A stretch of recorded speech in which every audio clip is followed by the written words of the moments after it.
사랑하는 우리 가족 여러분들 주님의 이름으로 사랑하고 축복합니다. 오늘의 말씀을 함께 나누시겠습니다. 먼저 기도하시겠습니다. 사랑과 은혜가 충만하신 하나님 아버지 감사드립니다. 오늘 하루 함께하여 주시옵시고 오늘 하루도 이렇게 연약한 우리 가운데 주님의 자비와 사하심을 그 은혜를 항상 누리며 맛보며 살아갈 수 있는 복된 하루 되게 도와주시옵소서.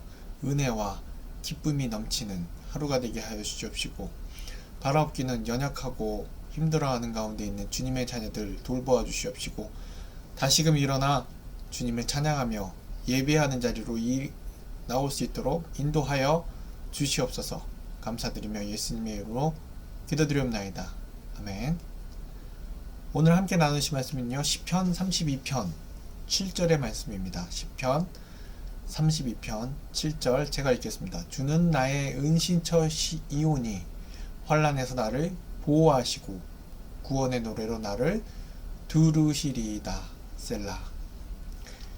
32장에서요 특히 7절부터 11절까지 말씀, 이 가운데 다윗은요 자기가 이전에 죄를 범하였을 때 하나님께 사하심의 자비로 인하여 위안을 얻었던 그에 대한 경험에 대해서 이 청중들에게, 이 시편을 듣고 있는 자들에게 이야기해 주고 있습니다.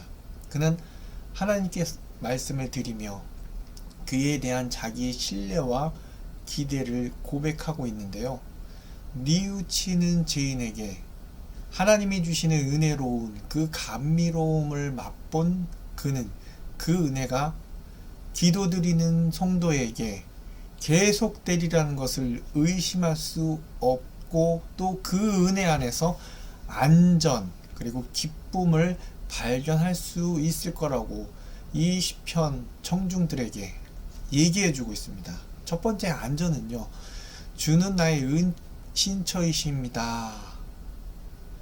내가 주님을 믿는 신앙에 의해서 당신께 의지할 때 내가 이 세상에서 평안하고 어떤 해가 올지라도 내 자신에게 미치지 못한다고 이렇게 고백하고 있는데요.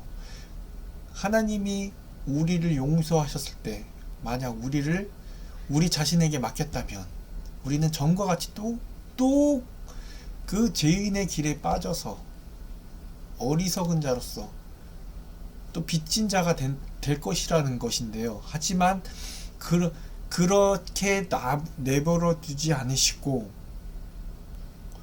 그 어리석은 행위로 다시 돌아가지 않고 이 죄악 가운데 강팍해지지 않기 위해서 하나님의 은혜로 그 가운데 들어가지 않으면 그 은혜 가운데 도피하지 않으면 안 된다는 것을, 하나님은 자기 백성들을 죄악으로부터 지키심으로 그들을 환난부터 지켜주신다는 것을 다윗은 고백하고 있는 것입니다.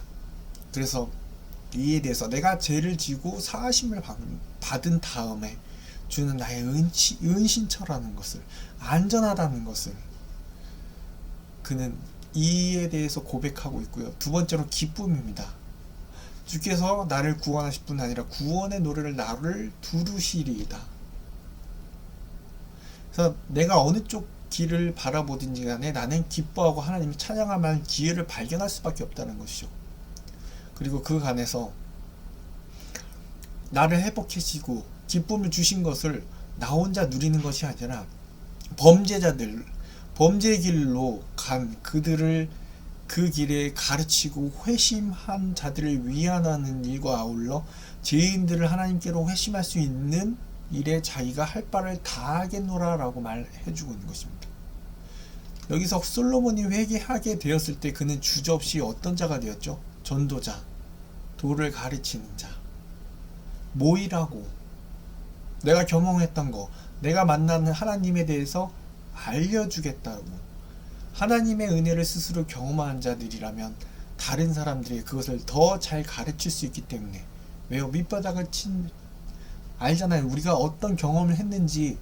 내가 모든 것을 다 경험해보고 누려보고 다 했지만 그것이 헛되고 결국엔 하나님을 경외하는 것, 하나님을 찾는 거, 하나님께 나아가는 것이 온전한 내게 기쁨과 안전을 줄 수 있다라는 것을 다윗은 이 시편을 통해서 얘기해 주고 있는 것입니다. 그러면서 죄인들에게 막 경고하고 있죠. 악인들에게 많은 슬픔이 있으리라. 그들의 허탄한 육체의 환난을 망치고 파멸할 시킬 뿐이다. 죄를 회개하지 않을 경우에는 결국 슬픔, 영원한 슬픔만 그 가운데 있을 것이라는 것이죠. 그러면서 성도들에 대해서, 돌아온 자들에게 대해서 위로해 주는데요. 하나님께로 떨어지지 않을 것이니 이는 인자하심이 그들을 붙잡을 것이기 때문이라는 것이죠. 어떠한 어려움과 고난이 덮치지 못할 거라는 것입니다. 직접적으로 그를 해하지 못한다는 것이죠. 이는 하나님께서 그것을 막아주실 것이기 때문에, 그래서 그들은 즐거이 외칠 정도로 여호와를 기뻐하며 그 안에서 즐거워할 것이라는 것이죠. 다윗이 경험했던 것을 나누고 있습니다. 내가 죄에 빠졌지만 하나님의 자비로 그 안에 들어갔을 때 그래서 다윗은 항상 고백합니다. 나의 반석이시요, 나의 피난처 되시요, 나의 은신처 되시며 나의 모든 것 되시는 하나님. 모든 시편의 고백이 그 고백 아닙니까? 결국엔 하나님께로 돌아가면 안전하다. 그리고 내게 참 기쁨을 주시는 것이 하나님이시다라는 것. 사하심의 자비로 인하여 위안을 얻은 이 다윗의 고백이라는 것이고, 그러므로 내가 이러한 것들을 더 잘 알기 때문에 내 그 슬픔의 그 헛된 그 가운데 있는, 여전히 슬픔에 빠져 있는, 죄악에서 헤어나지 못한 자들에게 돌아오라고, 그리고 성도들에게, 어려움 당한 성도들에게 위로의 말씀을 주는데요. 야, 하나님이 끝까지 너를 놓지 않을 거야. 그리고 네 입술에서는 결국엔 찬양이 나옵니다. 찬양이 나올 거야. 어떤 찬양? 여호와를 기뻐하며 그의 안에 즐거워할지다. 그걸 한번 맛보아라. 이 기쁨에 황홀해질 것이고 이 세상이 주지 않는 기쁨을 누릴 것이라는 것. 이것이 지금에 받을 수 있는 축복, 앞으로도 그걸 누릴 수 있는 축복이라는 것을 다윗은 오늘 시편 32편 7절에서 11절 말씀을 통해서 우리들에게 말해주고 있습니다. 여러분, 지금 하나님의 뜻과 다른 내 뜻대로 살아간다면 오늘 이 다윗의 시편의 말씀에 귀 기울이는 저와 여러분들에게 원합니다. 진정한 안정, 그리고 기쁨, 어디서부터 오고 있는지 진단하고, 만약에 그것이 세상에서 주는 거라면 다시 돌아와 하나님의 사하심, 그 자비하심, 그 위로하심, 그 안전하심, 그 기쁨을 위안받는 저와 여러분들이 되길 이 시간 간절히 기도합니다. 기도하시겠습니다. 사랑과 은혜가 충만하신 하나님 아버지, 감사드립니다. 하나님, 제가 어떠한 안전 속에 있습니까? 어떠한 기쁨을 누리고 있습니까? 세상이 주는 것이 아닌지 돌아보게 하시고, 하나님께로부터 오는 기쁨, 하나님께로부터 오는 그 안전함을 누릴 수 있는 저희들에게 도와주시옵소서. 세상의 것들을 바라보지 않게 하시고 오직 주님께로부터 오는 것을 바라볼 수 있는 저희들에게 도와주시옵소서. 감사드리며 예수님의 이름으로 기도드립나이다. 아멘.